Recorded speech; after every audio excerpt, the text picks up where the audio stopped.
కొత్తపల్లి పంచాయతీలోని అమృతనగర్లో ఉన్నాము. ఇక్కడ ఉన్నటువంటి ఎంపీటీసీ వైఎస్ఆర్సీపీ పార్టీ నాయకులు, కార్యకర్తలు, వాలంటీర్లు, ముఖ్యంగా ఇక్కడ ఉన్నటువంటి 20 మంది వాలంటీర్లు రాజీనామా చేసి స్వచ్ఛందంగా ప్రచారంలో పాల్గొని పథకాలు ఎలా వచ్చాయి ప్రతి ఇంట తెలుపుతూ వారి మాటల్లోనే విందాము. ఇప్పుడు ఎంపీటీసీ శ్రీను గారితో మాట్లాడదాం. ఇక్కడ అమృతనగర్లో రోడ్లు కావచ్చు, నీళ్లు కావచ్చు. అమృతనగర్ చాలా పెద్దది, 350 ఎకరాలు. వాళ్ళ తండ్రి గారు అయిన రాజశేఖర రెడ్డి గారు అమృతనగర్ల బీదల కోసము 350 ఎకరాలు చాలా పెద్దది. మన జిల్లాలో, కడప జిల్లాలో అంతటికన్నా చాలా పెద్దది అమృతనగర్. ఆయన మహనీయుడు. చాలా మనకు రోడ్లు కావచ్చు, మౌలిక వసతులు కావచ్చు. ఇక్కడ ఆయన తనయుడు వచ్చినాక వాలంటీర్లు కావచ్చు, ఎంతమందికో సచివాలయ ఉద్యోగస్తులు కావచ్చు, ఎంతమందికో ఉపాధి కలిపి వాళ్ళకు ఉద్యోగాలు ఇస్తాయి. అలాగే ఇక్కడ ఉండే ఏరియాలలో చాలా రోడ్లు కావచ్చు, 100 కోట్లు ఇక్కడ అభివృద్ధికి, కాలువలు కానీ, సీసీ రోడ్లు కానీ, దగ్గర 16-17 కిలోమీటర్ రోడ్లు వేయడం కానీ, ఇక్కడ స్వచ్ఛందంగా ప్రజలు, వాలంటీర్లు, వైఎస్ఆర్సీపీ యువ నాయకులు అందరు కలిసి స్వచ్ఛందంగా ఆయన కోసము. అలాగే ఇక్కడ ఉండే రాచమల్లు శివప్రసాద్ రెడ్డి గారు చాలా అభివృద్ధికి ముందంజలు ఉంటాడు. ఆయన కోసము మేము స్వచ్ఛందంగా ప్రచారం చేయనికి గతంలో అలాగే రైతులు కావచ్చు, సొంతంగా ఆయన సొంత నిధులతో 2 కోట్లు పెట్టి ట్రాక్టర్లు కానీ, ఎవరన్నా ఇబ్బంది పడి హెల్త్ పరంగా కానీ ఏదైనా కానీ ఇబ్బంది పడితే ఆయన రాచమల్ల కాడికి వెళ్తే ఆయన చేతనంత కోచం చేస్తున్నాడు. మనం వేయండి, నేను మేలు చేయకుంటే మీ ఇంటికి పథకాలు అందకుంటే ఓటు వేయకండి.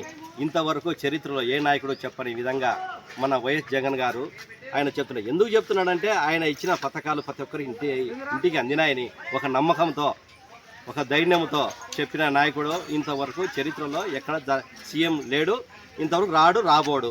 ఇక్కడ లోకల్ ఎమ్మెల్యే గారు ఎట్లయితే సీఎం జగన్ గారు పథకాలు ఏ విధంగా రాష్ట్రమంతా ఎట్లా అందజేశారు, లోకల్గా ఇక్కడ ఉండే రాచమల్ల శివప్రసాద్ రెడ్డి గారు కానీ ఆయన లోకల్గా ఆయన చేతనంత వరకు ఆయన రోడ్లు కావచ్చు, కాలువలు కావచ్చు, ఇట వీధి లైట్లు ఏదైనా లైట్లు కావచ్చు, ఇట ఇంటింటికి అందినాయా లేదని పథకాలు విసారించుకుంటూ ఆయన రాని వరకు మళ్ళీ ఇప్పిస్తూ ఈ పొద్దుటూరులో రాచమల్ల శివప్రసాద్ రెడ్డి అంతా రాచమల్ల గారే మళ్ళీ రావాలి. ఆయన వచ్చినంత ప్రతి ఒక్కరికి ఆప్యాయంగా, అభిమానంగా ఆయన మనసులను పలకరించడం కానీ, ప్రేమతో చూసుకోవడం కానీ ఆయన రాచమల్లే మళ్ళా కావాలని ప్రజలంతా కోరుకుంటున్నారు.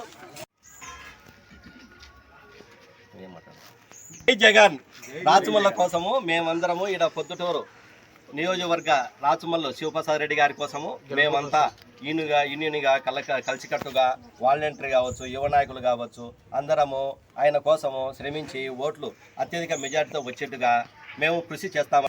ఇదే జిఎస్టీ ఉన్నది, ఇదే ట్యాక్స్ ఉన్నది. అప్పుడు గతంలో ఇప్పుడు ఇచ్చే జగనన్న ఇచ్చే పథకాలు గతంలో ఏమైనాయి, ఆ డబ్బులు ఏమైనాయి, ఇప్పుడు మన ప్రజల డబ్బు మన ట్యాక్స్ రూపంలో మనకు 30%, 50% మన డబ్బు మనకే అందేట్టుగా జగన్ చేస్తున్నాడు. గతంలో ఇదే డబ్బులు ఏమైనాయి, అప్పుడు నాయకులు జోబులేకపోతున్నాయి, ఇప్పుడు ప్రజల జోబులేకి వస్తున్నాయి. రెడ్డి అంతా రాచమల్ల గారే మళ్ళీ రావాలి. ఆయన వచ్చినంత ప్రతి ఒక్కరికి ఆప్యాయంగా, అభిమానంగా ఆయన మనసులను పలకరించడం కానీ, ప్రేమతో చూసుకోవడం కానీ ఆయన రాచమల్లే మళ్ళా కావాలని ప్రజలంతా కోరుకుంటున్నారు. జై రాచమల్లు, జై జై రాచమల్లు. కొత్తపల్లి పంచాయతీలో కేబోర్ సంబంధించి మొత్తం 20 మంది వాలంటీర్లు జగనన్న కోసం స్వచ్ఛంగా రాజీనామా చేయడం జరిగినది. జగనన్న కోసం మరియు రాచమల్లు శివప్రసాద్ అన్న గెలుపు కోసం శాయశక్తులా మేమందరం K4 సంబంధించిన వాలంటీర్లు 20 మంది కానీ, కార్యకర్తలు కానీ, అలాగే ఎంపీటీసీలు కానీ, ఇక్కడ ఉన్నటువంటి నాయకులు కానీ ప్రతి ఒక్కరం జగనన్న కోసం మళ్ళా పథకాలు, ఇవే పథకాలు రావాలంటే జగనన్న అయితేనే ఇస్తాడు. కాబట్టి జగనన్న గెలుపు కోసము రాచమల్లు శివప్రసాద్ రెడ్డి అన్న కోసం శాయశక్తిలా ఇక్కడ ఉన్నటువంటి ప్రతి ఒక్కరూ కష్టపడుతున్నాము, ఇలాగే కష్టపడతాం.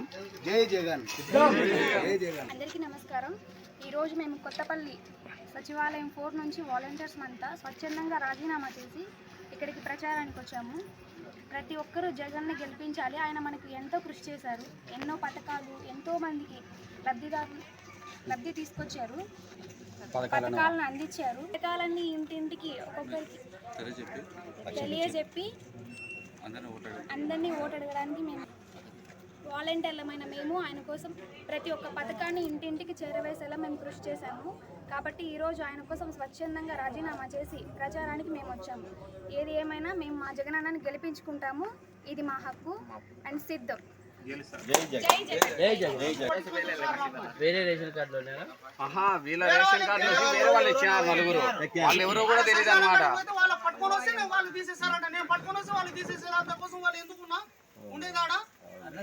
గుర్తు పెట్టుకో ఓబ్లేస్. అట్లా వచ్చింది కాదు, వీళ్ళొక్కరు మాత్రం నా ఏరియానే. చాలా ఇబ్బంది పడ్డారు.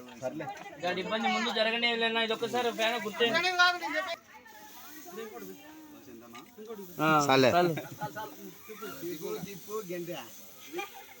సిద్ధమా? కాలిపోతే అందులే కల్లా ఆయనకి నూనె పోయి చూడు ఆశగా చూడు ఎడుగుతున్నాడు. ఏందో ఓకే ఓకే